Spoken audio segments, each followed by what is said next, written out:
un sujet vraiment très, très important, non seulement pour nous, mais aussi pour nos générations, les générations futures, notre descendance.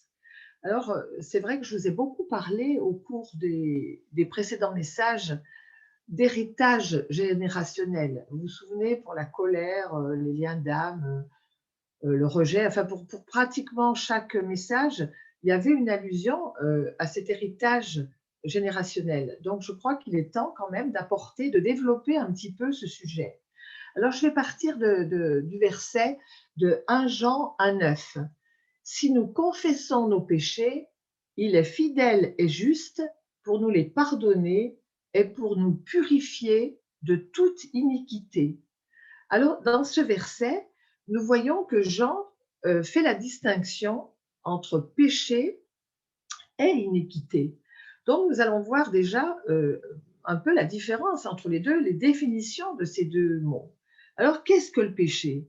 Ben, le péché, on le sait tous, hein, c'est faire des choses que Dieu nous demande de ne pas faire, et c'est ne pas faire les choses qu'il nous demande de faire. Alors, c'est pourquoi on parle de rater le but. Là, on est tous d'accord sur cette définition. Par contre, alors l'iniquité, c'est peut-être un peu plus vague. Eh bien, l'iniquité résulte en fait de la désobéissance, c'est-à-dire du péché d'un de nos ancêtres et qui nous est communiqué. C'est-à-dire qui va nous donner, cette iniquité va nous donner, si je puis dire, nous entraîner à pécher dans le même genre de péché que les ancêtres, c'est-à-dire à reproduire leurs péchés.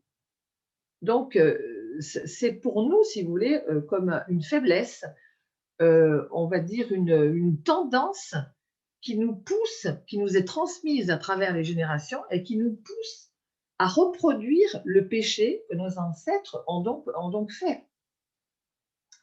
Donc, quelle est cette conséquence? Ben, la première, on va dire que elle représente une déviation, j'ai envie de dire générationnelle, à la destinée que Dieu a préparée pour nous. Puisque Dieu nous a tous préparé une destinée, hein, pour chacun, mais pour l'atteindre, eh bien, il y a des conditions. Donc, nous avons besoin d'être guéris, d'être transformés, c'est-à-dire que nous-mêmes, nous abandonnions certains schémas ou certains choix qui nous sont poussés. Bien sûr, il y a les nôtres personnels, il y a nos péchés personnels, mais là, on parle vraiment d'iniquité générationnelle, c'est-à-dire d'abandonner cette transmission que nous ont donnée nos ancêtres. Parce que on va dire, ce modèle, entre guillemets, de péché peut continuer eh bien, plusieurs générations et peut devenir, on peut dire, aussi comme une forteresse, une pierre d'achoppement pour notre famille. Alors, si le péché, bien sûr, quand le péché est transmis donc de cette façon générationnellement, mais chacun est quand même responsable ensuite de la suite qu'il donne. Bien sûr qu'on peut aussi stopper, si on peut stopper, ne pas continuer, mais souvent c'est une faiblesse assez forte et que l'on a du mal à stopper par nous-mêmes. On va dire qu'on admet volontiers d'hériter du caractère de son père, de son grand-père. On se pose aussi la question par rapport à la maladie. Il y a des maladies qui se répètent dans les familles.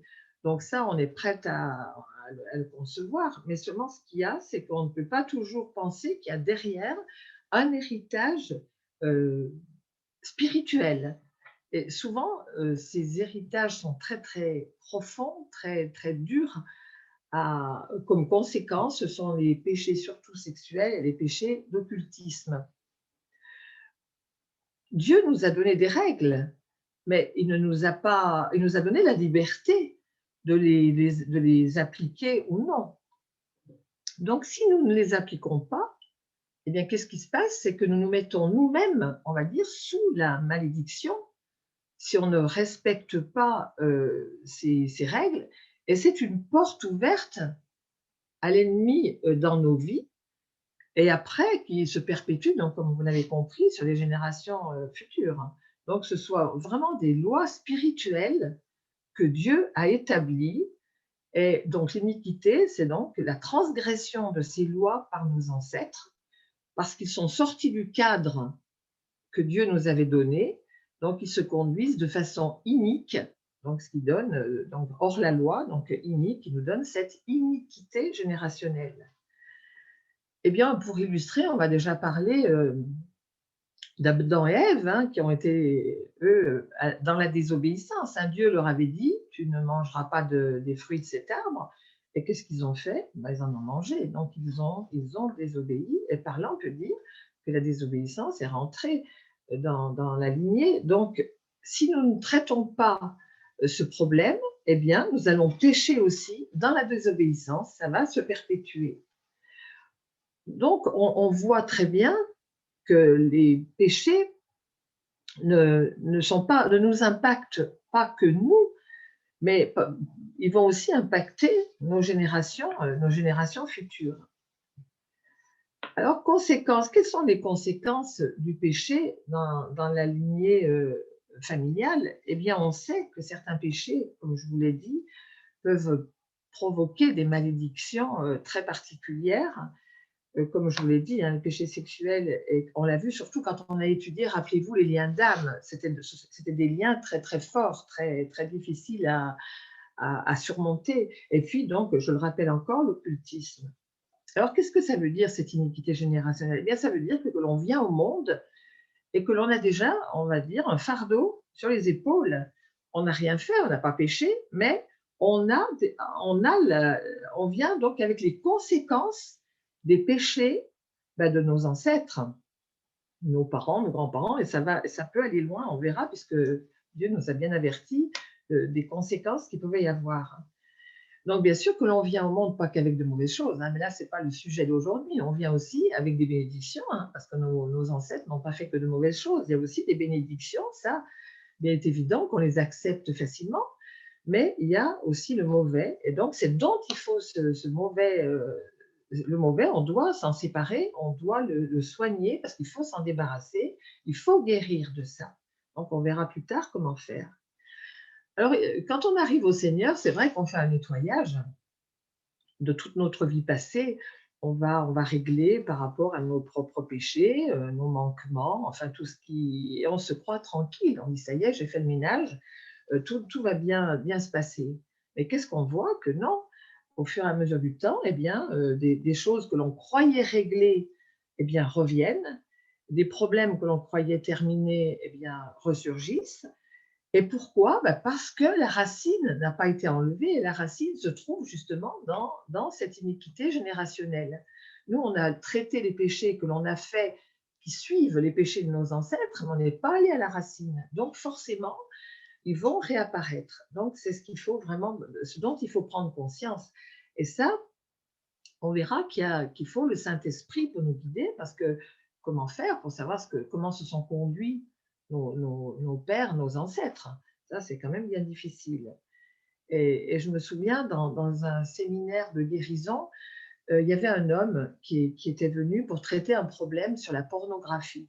Alors cet homme était vraiment attiré, et ça l'ennuyait parce qu'il voulait guérir de ça. Son église priait, alors il y avait pendant un moment une accalmie, et puis tout revenait. Donc il était vraiment plus que désespéré.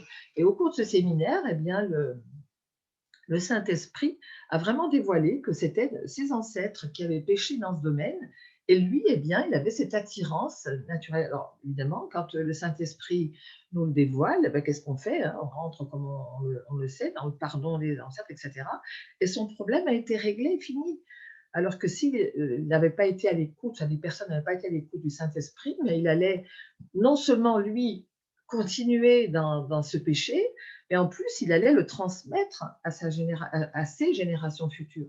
Là, on sait que tout est bloqué, c'est fini. L'adversaire n'a plus de porte d'entrée dans ce domaine-là. Alors, on va prendre Exode 27. Car moi, ton Dieu, je suis un Dieu jaloux qui punit l'iniquité des pères sur les enfants jusqu'à la 3e et 4e génération de ceux qui me haïssent. Oui, on voit que là, Dieu est un Dieu jaloux, il lui faut, c'est une exigence de fidélité qu'il lui faut. Mais là, on parle de 3, 4 générations. Mais rappelez-vous, Dans Deutéronome 23, 2, ça va plus loin, puisque certains péchés peuvent être reproduits pendant 10 générations. 10 générations peuvent être touchées par le péché, par un péché.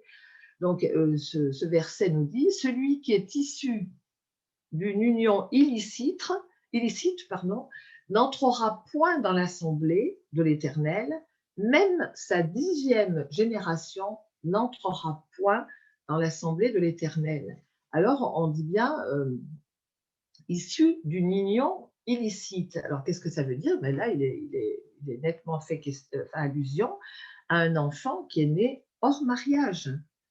Alors là, je reviens encore à dire, ben, qui peut savoir, qui dans les générations, 4-5 générations en arrière, 2 générations même, si un ancêtre est né dans ces conditions-là. On ne le sait pas de nous-mêmes. Donc encore, il faut que le Saint-Esprit révèle pour pouvoir couper cette malédiction. Alors, c'est vrai que quand on subit, et on a tous un fardeau dans un péché particulier, donc nous sommes, comme on l'a déjà dit, vulnérables à ce même péché dans le même domaine. Donc, il faut aussi se poser des questions quand on a des choses récurrentes dans notre vie. Alors, on va illustrer ça avec, avec des exemples de la Bible. On va prendre Abraham. Qu'est-ce qu'il a fait, Abraham? Eh bien, il a menti sur sa femme. Hein, il a voulu la faire passer pour sa sœur, pour sa propre sécurité. Dans Genèse 13, pardon, quand les Égyptiens te verront, ils diront, c'est sa femme, et ils me tueront et te laisseront la vie. Dis, je te prie que tu es ma sœur, afin que je sois bien traitée à cause de toi, et que mon âme vive grâce à toi. Donc là, il y a vraiment un mensonge. Et qu'est-ce qui s'est passé? Eh bien, Isaac a donc hérité de cette iniquité générationnelle de mensonges, puisque lui, il va refaire exactement la même chose. Hein. Plus tard, il veut faire passer sa femme pour sa sœur. Dans Genèse 26, 7, lorsque les gens du lieu posaient des questions sur sa femme, il disait « c'est ma sœur », car il craignait en disant « ma femme » que les gens du lieu ne le tuent parce que Rebecca était belle de figure. Donc déjà une reproduction du mensonge. Hein. Et on peut continuer encore, puisque Jacob, qui, entre parenthèses, hein, son nom veut dire usurpateur, bah lui, il a menti aussi, pas dans le même domaine, mais il a menti. Il a trompé son père en se faisant passer pour son frère pour avoir la bénédiction du droit d'aînesse. Dans Genèse 27, 18, 19, Isaac lui demande « Qui es-tu mon fils ?» Et Jacob répondit à son père « Je suis Ésaü, ton fils aîné. J'ai fait ce que tu m'as dit afin que ton âme me bénisse. » Donc, vous voyez que vraiment, il y a déjà sur 3 générations, on le voit. Et on continue encore une génération, puisque qu'ont fait les fils de Jacob? Ils ont menti par rapport à leur frère Joseph, puisqu'ils ont affirmé à leur père que Joseph avait été mangé par une bête sauvage. Donc là, on le voit sur 4 générations, que le mensonge est dans la famille et puis se perpétue. Alors, se poser la question, qu'est-ce que ça signifie être donc, sous le coup de la malédiction? Eh bien, ça signifie que des puissances spirituelles ont un droit de tourmenter nos vies du fait, bien sûr, de notre propre péché, mais qui ouvre une porte, mais également du fait hérité de notre famille. Donc, ce que les ancêtres ont fait, on le répète, eh bien, nous mettent une malédiction. Et dans ce cas, l'ennemi est là et peut nous tourmenter. Il a le droit de le faire puisque la porte a été ouverte. Et souvenez-vous, un jour, quand Jésus priait pour un aveugle de naissance, qu'ont posé comme question les disciples, eh bien, cet homme, est-ce que c'est de la faute de ses propres péchés ou celui de ses pères? Bon, là, on voit bien que les disciples avaient la notion de cet héritage générationnel. Bon, bah, dans le cas, c'était ni l'un ni l'autre, mais ça, c'est vraiment un autre sujet. Et on voit certainement autour de nous, et on sait que des personnes vivent des véritables détresses, hein, par rapport à cet héritage, par rapport aux conséquences des choix de leur père, hein. Ça peut aller jusqu'à des déprimes, hein, des choses très, très sérieuses au niveau de l'équilibre de la personne, parce qu'elles ont un problème qu'elles n'arrivent pas à résoudre, qu'elles ne comprennent pas. Donc automatiquement, eh bien, dans la tête, ça tourne et ça peut conduire à des déprimes, et voire même plus graves. On voit que dans certaines familles, eh bien, il y a beaucoup de divorces, il y a des avortements, des suicides. Eh bien, lorsqu'on constate que dans la lignée, quand on peut remonter, parce que ce genre de choses, on le sait, autant certains péchés sont cachés, on ne sait pas, mais là, on peut le constater. Eh bien, il faut se poser la question. Il faut se dire, là, interroger le Saint-Esprit et demander si ce n'est pas un héritage générationnel qui a affaibli la famille et qui conduit de génération en génération à ce même fait. Alors donc, il est bon, je pense, pour chacun. On peut faire ce petit travail sur nous-mêmes, faire des recherches si on voit qu'il y a quelque chose de vraiment récurrent dans notre vie, qui se répète, se dire, eh bien, est-ce que ça s'est déjà produit? Parce qu'on aura l'explication, on aura la façon de se soigner et de s'en sortir. Et ça, donc, il y a vraiment des points, comme on l'a vu, et l'occultisme aussi est quelque chose de très fort et qui il est difficile. Mais là, je peux en parler parce que ça a été mon cas. Personnellement, j'ai recherché Dieu pendant une grande partie de ma vie, mais je l'ai cherché où? Du côté, à travers l'occultisme. Bien sûr, je ne m'en rendais pas compte, hein. Pour moi, c'était la voie, mais pourquoi? C'était une évidence de le chercher là. Et bon, quand je me suis convertie, c'est vrai que je me suis dit: «Mais comment ça se fait que j'ai été tant attirée par l'occultisme et ses dérives?» Eh bien, là aussi, le Saint-Esprit a répondu parce que c'était un héritage générationnel que j'avais, et le Saint-Esprit a révélé à Olivier, c'est vrai que ça datait de XX générations, c'était très, très lointain, mais ça s'est reproduit de génération en génération, et c'est long à se défaire puisqu'il y a des années que ça fait un travail avec, ben, Annaba, puisqu'on a la chance d'avoir, je le redis encore, ce département guérison. Eh bien, il y a encore quelques semaines, j'ai eu encore des répercussions. Pourtant, bon, ben, c'est tenace. Je ne pouvais plus marcher, j'avais mal à une cheville et au pied, et je n'arrivais plus, je boitais pour marcher. Et je me suis souvenue qu'avec dans un travail déjà précédent où j'avais des ennuis déjà de jambes, eh bien, Saint-Esprit avait révélé, avait dit: «Où tu as mis les pieds?» Donc à l'époque, ça concernait l'Égypte, puisque j'ai vécu, quelques années en Égypte, donc c'est vrai qu'on a fait un travail profond avec Olivier là-dessus, mais j'avais complètement occulté le reste, et le Saint-Esprit me dit simplement un mot, je disais: «Ça ne peut plus durer, je peux pas, il y a quelque chose où j'ai mis les pieds, encore dont je n'ai pas conscience», et le Saint-Esprit me souffle un mot: «Vatican». Et là, je me suis souvenue, c'est vrai qu'à 20 ans, j'avais visité le Vatican, mais bon, c'était bien enfoui dans ma mémoire. Pourtant, c'était moi qui l'avais fait, là, c'était pas. Et, et donc, j'ai demandé pardon, comme on fait dans ces cas-là. Et le lendemain, j'ai été, mais alors, terriblement mal. J'ai dû appeler Olivier au secours. Et là, il y avait une grosse délivrance qui devait avoir lieu. Parce que quand je suis rentrée à 20 ans, j'avais pas fait d'occultisme, mais je portais en moi ce germe. Et quand j'ai mis les pieds dans le Vatican, il y a des esprits qui m'ont saisi et qui m'ont certainement embêté toute ma vie. Je m'en suis pas rendu compte, mais et là, eh bien, il y a des délivrances. Alors, vous voyez que c'est fort, et on peut traîner ça pendant très longtemps. Donc, réglons ce que nous pouvons régler pour que nos générations, eh bien, derrière, ne souffrent pas de ces mêmes problèmes. Parce qu'on sait que l'ennemi va se servir, bah, de nos péchés, ça on le sait, mais il va se servir des péchés des pères pour attirer les générations futures dans le même péché. Et on peut dire que ça marche, hein, il le sait, hein, ça marche. Et on va parler par exemple de l'idolâtrie. Là aussi, l'idolâtrie donne des malédictions générationnelles. Pourquoi? Parce qu'on donne la place de Dieu à autre chose. Et dans la parole, on parle même qu'il s'agit à ce moment-là d'un adultère spirituel.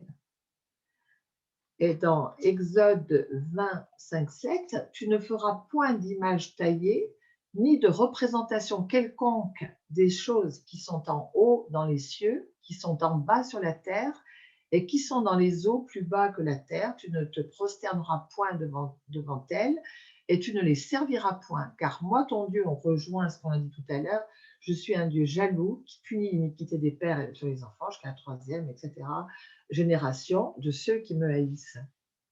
Donc Dieu ne nous prend pas au dépourvu parce qu'il nous prévient, hein, il nous donne cet avertissement. Si tu fais ça, eh bien, il y aura la conséquence. Et on peut dire que ça va couvrir énormément de monde. Hein, si les générations futures continuent sans guérir, eh bien, voilà, c'est pour ça qu'il y a vraiment on peut souligner cette responsabilité individuelle sur les générations qui vont suivre. C'est donc de notre devoir encore. Donc c'est vrai que les pères, pour nous maintenant, eh bien, on ne met pas simplement notre propre avenir en péril, mais on met celui des générations, de notre descendance. Donc faisons attention parce qu'on sait qu'ils seront impactés. Alors, le problème, comme je l'ai dit tout à l'heure, ce que l'on a fait, nos péchés, bon, on les connaît plus, on les connaît, quelquefois on en oublie, mais bon, on sait quand même par où on a péché. Mais les ancêtres, ben, c'est bien difficile. Donc, je répète, là aussi, qu'il faut vraiment l'intervention du Saint-Esprit parce qu'on n'a aucune notion de comment il vivait, de ce qu'il faisait. Alors,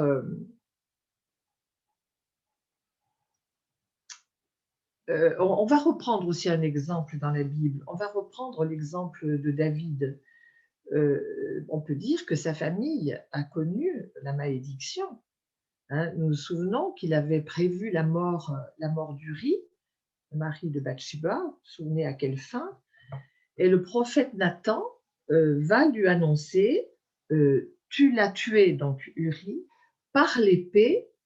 Maintenant, l'épée ne s'éloignera jamais de ta maison parce que tu m'as méprisé et parce que tu as repris la femme d'Uri.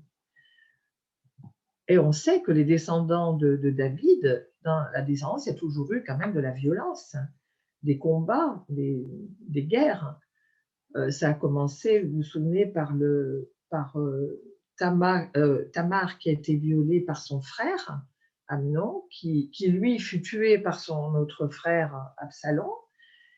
Absalom, lui, qu'est-ce qu'il fait? Ben, il se révolte contre son père, il prend la royauté, et puis après, eh bien, un partisan de David va le tuer. Donc on voit bien qu'il y a toujours de la violence de l'épée, comme il avait été annoncé. Hein. Donc c'est vraiment à prendre très au sérieux. Et on peut se demander dans quel domaine la malédiction va frapper. Eh bien, elle va frapper, comme on va le voir là dans Deutéronome 28, il est parlé de cela, mais bien sûr, ce sont des malédictions que l'on a, pour Israël, qui n'écoute pas, qui n'obéit pas. Donc, ils ont eu des tas d'épreuves, mais ça, on peut le rapporter aussi à nous et à nos vies. Donc, on voit que c'est par rapport à la santé physique, mentale.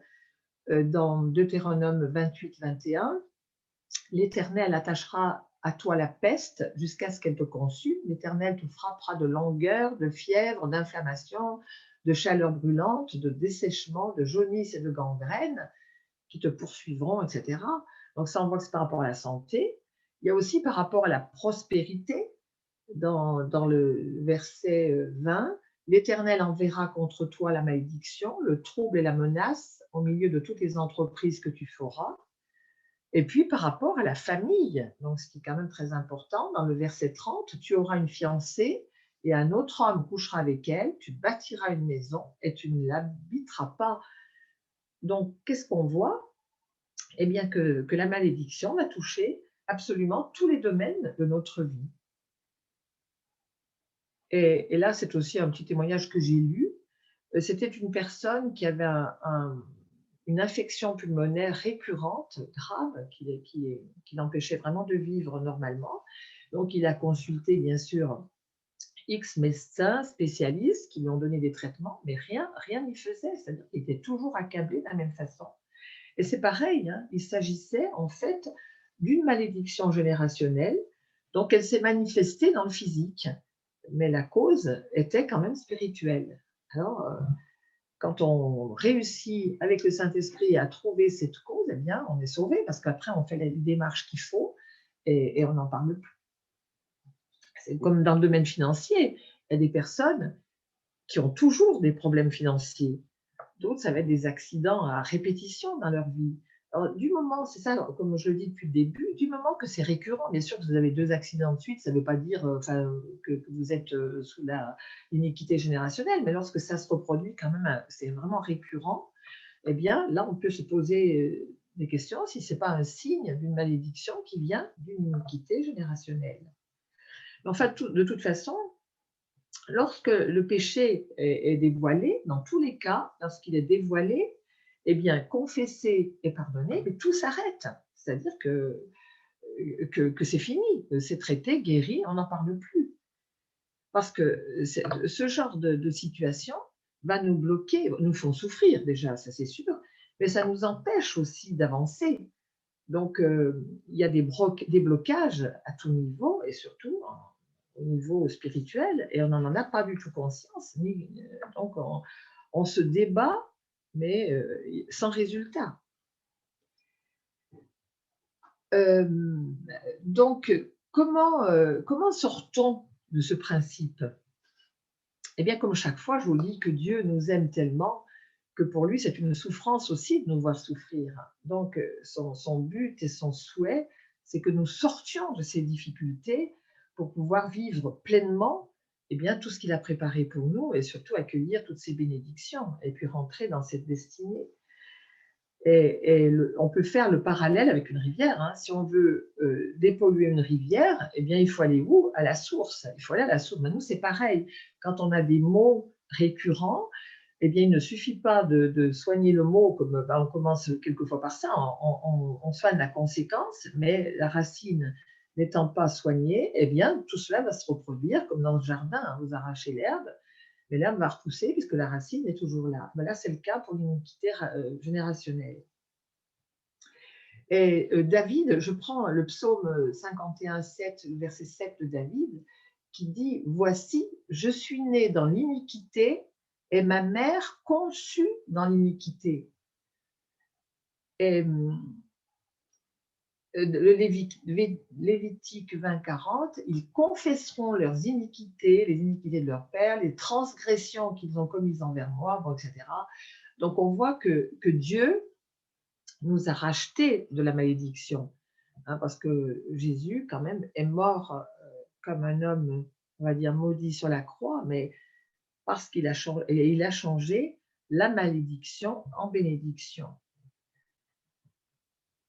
Et dans Ésaïe 53, 5, hein, il était blessé pour nos péchés, brisé pour nos iniquités, le châtiment qui nous donne la paix est tombé sur lui, et c'est par ses mercissures que nous sommes guéris, effectivement.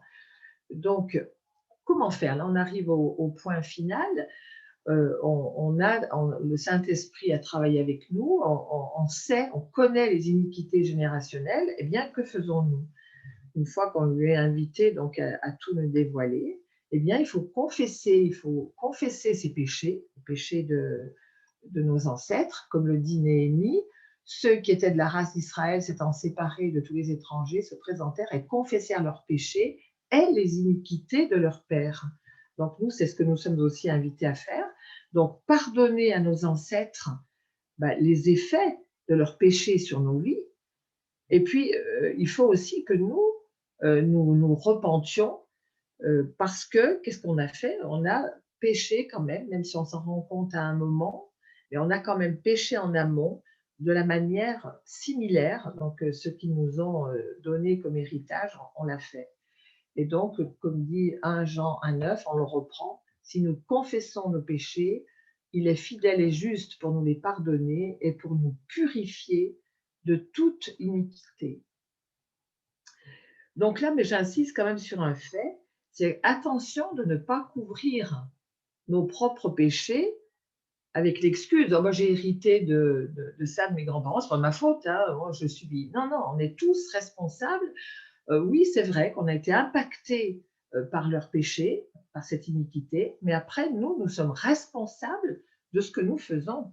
Donc il faut bien sûr confesser ce péché qu'on a poursuivi et qui est de notre fait à nous. Alors, on peut voir ça comme une explication, hein, mais pas comme une excuse. Donc voilà, mais quand on a fait ça, eh bien, on est propre, on est délivré de ça. Donc après, qu'est-ce qu'il faut faire? Eh bien, on est guéri, mais il faut conserver cette guérison. Et comment? Eh bien, en étant en accord avec Dieu, en accord avec ce qu'il nous demande de faire, de ne pas faire. Et ce qu'il faut savoir, et c'est là où j'insiste pour la fin, c'est que chaque fois que l'on fait ce genre de travail, eh bien, on guérit, oui, mais nous guérissons aussi notre descendance. Donc, c'est vraiment important et il faut vraiment prendre ça bien, bien au sérieux, bien à cœur, pour alléger toujours les générations futures. Mais par contre, on finit par, quelque chose qui fait aussi du bien dans Exode 34:7, mais on dit que qui conserve Dieu, qui conserve son amour jusqu'à 1000 générations, voilà, qui pardonne l'iniquité, la rébellion et le péché, qui ne tient point le coupable pour innocent et qui punit l'iniquité. Là, on rejoint ce qu'on a dit sur 3 ou 4 générations. Enfin voilà, mais écoutez, j'en ai terminé avec ce sujet pour aujourd'hui. C'est pas certainement complet, il y a certainement encore beaucoup de choses à dire, mais là, c'était l'essentiel pour que chacun prenne conscience de ce qu'il véhicule, de ce dont il a hérité et qu'il puisse faire tout ce qu'il faut pour couper cette malédiction, qu'elle ne se poursuive plus sur les enfants et sur les enfants de nos enfants. Voilà.